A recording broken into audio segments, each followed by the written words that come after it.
نعم الحمد لله رب العالمين والصلاة والسلام على أشرف المرسلين سيدنا محمد وآله وصحبه أجمعين.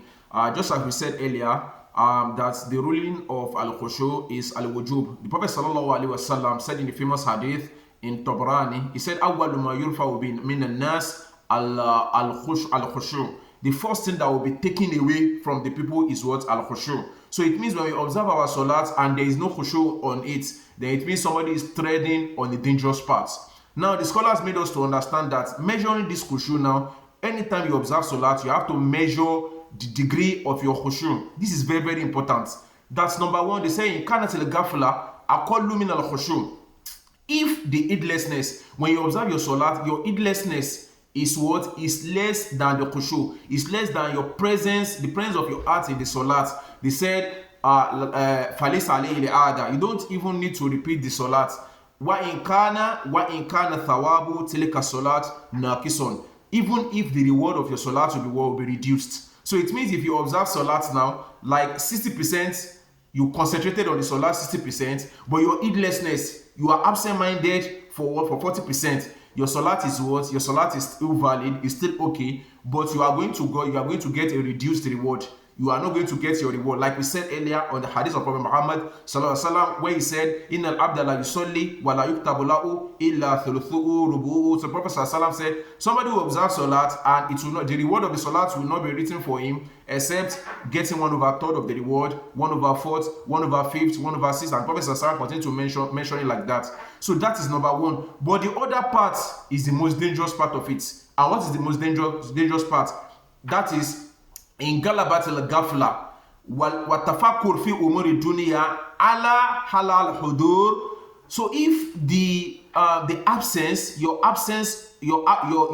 absence minded, or let me say your heedlessness is what? Is greater than your khushu, than your presence in salat. So it means here we are talking about your heedlessness and you're thinking about the worldly affairs. If it is greater, it means the heedlessness is predominant over the what? Is predominant over your presence in the salat. Then it means the scholars have what? They have two views on it. The first view is that they say the person fasolatu fil batin sahiha. So is fasolatu fil dhahir sahiha. So the salat the salat the person has observed outwardly, the salat is what? Is authentic, is what? Is valid. But while is salat inwardly is not valid, because you are only using your body to observe the salat, but in your mind there is no khushu. That is number one. But the second view of the scholars, and this is the opinion of the majority of the scholars, even when you talk about al-a'immat al-arba, the four imams, starting from Imam Abu Hanifa, Imam Malik, Imam Shafi, and Imam Ahmad bin Hanbal, their opinion is that this person whose khushu is less than the heedlessness. So it means the heedlessness on that salat and the thinking about the worldly affairs, galabat al khushu, it overrules. It's greater than what? It's greater than the presence of his heart while on that salat. They say if it happens like so, he said tabra'u dhimma. Tabra'u dhimma. The covenant has been fulfilled. It means that what is the command that has been fulfilled? Almighty Allah subhanahu wa ta'ala, He commanded that we should observe salat. You have actually observed that salat, but the person, wa in kana laysa lahu hajr, but the person does not have any reward. This is what the scholars have said. If you observe salat and you too, you can measure it yourself. Sometimes we observe salat and at the end of that salat, somebody will say, I don't even know I will even observe that salat, because throughout that salat, his heart was absent from that salat. So he was just doing bodily movement only. So if you fall in that category, the scholars they agreed on that what they said falaysalahu hajr. The person does not have reward for that salat. The person does not have what?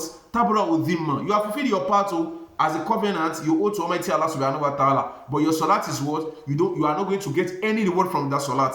And we have some other scholar that who said, like Ibn Qayyim, who said it's even recommended for such a person to repeat that salat. Now I have just concluded my salat now, and I myself can measure it. I can categorically tell myself that this salat I have observed, I was absent-minded all throughout that salat. My mind was heedless. So it is advisable for such a person. It is strongly recommended, though it's not compulsory, but it's strongly recommended for the person to repeat that salat. That is just it. So these scholars now, they said, because if you observe the salat when you are absent-minded, you are not going to get reward from it. Though it's not compulsory on you to repeat that salat, but you are not going to get full reward. You are not going to get any reward. They said the person, he said, فَهُوَ بِمَنْزِلَةِ الصَّائِمِ الَّذِي لَمْ يَدَعْ قَوْلَ الزُّورِ. They said the person is just in the position of somebody who is fasting, but the person does not give up falsehood speech. Like the Prophet said, "Man lam yada qawla zur wal amal bihi, falaysa lillahi hajatun fi an yada ta'amahu wa sharabahu." Whoever is fasting, somebody who fasts and the person does not give up falsehood speech, is always lying all the time, and the person is always concentrating on offending Almighty Allah subhanahu wa ta'ala. Allah does not have any need for his living is what? Food and drink. So it means if you fast and you don't give up all this falsehood speech, but you continue to fast, Almighty Allah subhanahu wa ta'ala has not asked you that you have to repeat that song. You see, that fast song, at least you have fulfilled your part. But just that you are not going to get anywhere, because Allah does not have any need with it.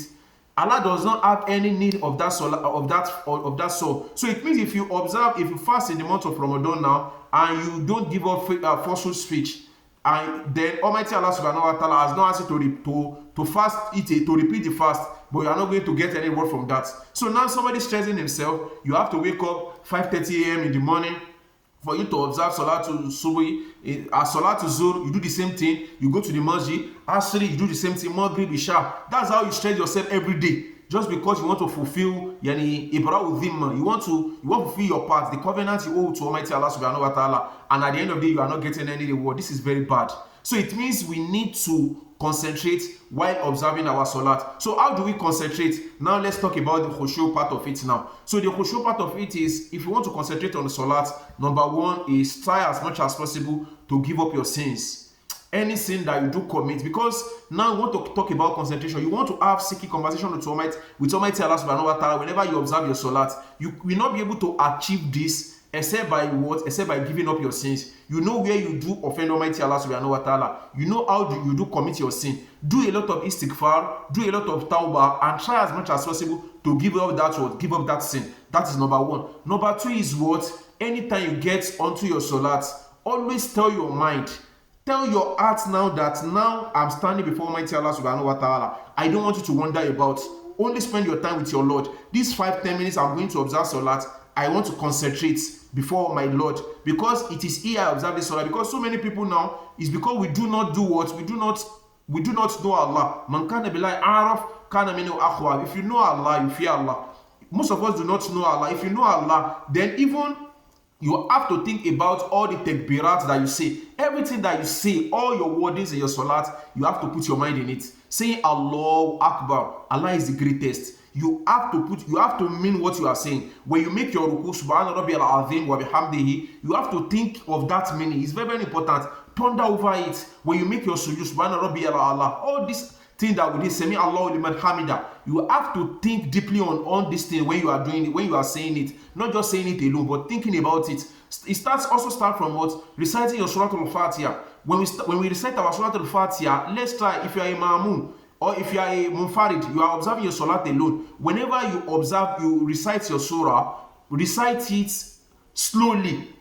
Don't rush it. That's why the Prophet sallallahu yakra'u ayatan thumma yaqta hayatan thumma yaqta yakif thumma yaqta. So the Prophet sallallahu, whenever he observes salat, he would recite a verse and he keeps silent, and also recite another verse. That will allow you to ponder over that meaning. And if it takes you for you to repeat a verse sometime, the Prophet sallallahu will do it sometime. There was a day he was observing Qiyamul Layl, and while in the Qiyamul Layl, the Prophet sallallahu got to a verse and he never left that verse. He continued to recite it from the night till daybreak. And what was the verse? In tu'adhibuhum fa innahum ibaduk, in Surah Al-Ma'idah.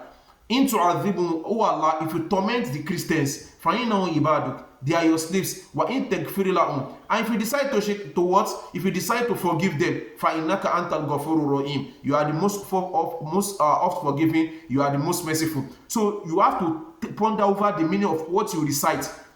If you are praying behind the imam, whenever imam is reciting, try to ponder over the verses the surahs that the Imam is reciting. This is very, very important.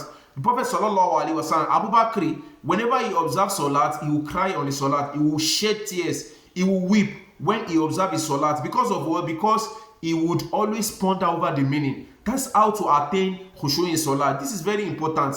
Most of us now, we need to learn Arabic. We need to study our Quran. We need to know the meaning of the verses that we do recite. So that when the Imam recites, you have to ponder over. That is how, when you start pondering over the meaning, that will not allow your heart to start traveling here and there.